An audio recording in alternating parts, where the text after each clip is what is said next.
சென்னை பல்கலைக்கழகத்தின் பட்டமளிப்பு விழாவில் ஆளுநர் ரவியுடன் நீண்ட நாட்களுக்கு பிறகு அமைச்சர் பொன்முடி கலந்து கொண்டார். சென்னை பல்கலைக்கழகத்தின் 166வது பட்டமளிப்பு விழாவில் இன்று நடைபெற்றது.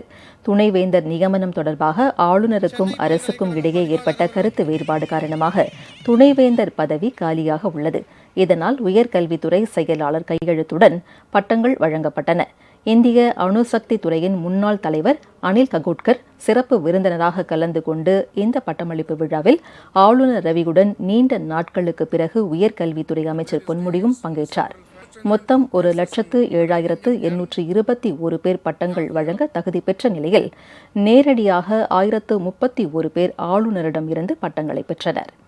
சித்த வைத்தியம் குறித்த ஆராய்ச்சி செய்த 78 வயதான தங்கமணி சபாநாயகரின் வானளாவிய அதிகாரங்கள் என்பது பற்றி ஆய்வு செய்த சட்டமன்ற உறுப்பினர் மனோஜ் பாண்டியன், காவல்துறையில் கீழ் மட்டத்தில் இருந்து மேல்மட்டம் வரையிலான பணிச்சுமை குறித்து ஆய்வு செய்த முன்னாள் காவல்துறை அதிகாரி ஜாங்கிட் உள்ளிட்ட 70 பேர் முனைவர் பட்டங்களை பெற்றனர்.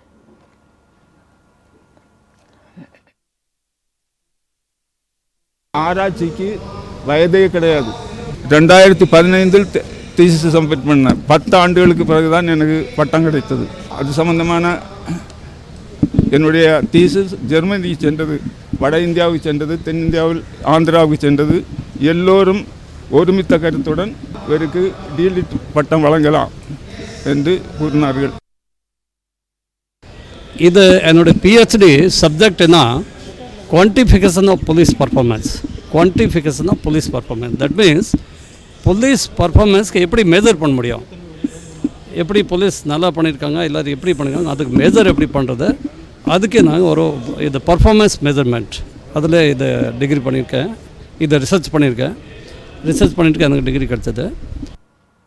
உங்கள் ராஜ் நியூஸ் தொலைக்காட்சியில் திங்கள் முதல் வெள்ளி வரை தினந்தோறும் பிற்பகல் 2 மணிக்கு உங்கள் பகுதியில் உள்ள குறைகளை நேரலையில் தெரிவிக்கும் புகார் பெட்டி நிகழ்ச்சி. பங்கு பெறுங்கள், பயனடையுங்கள், காணத் தவறாதீர்கள்.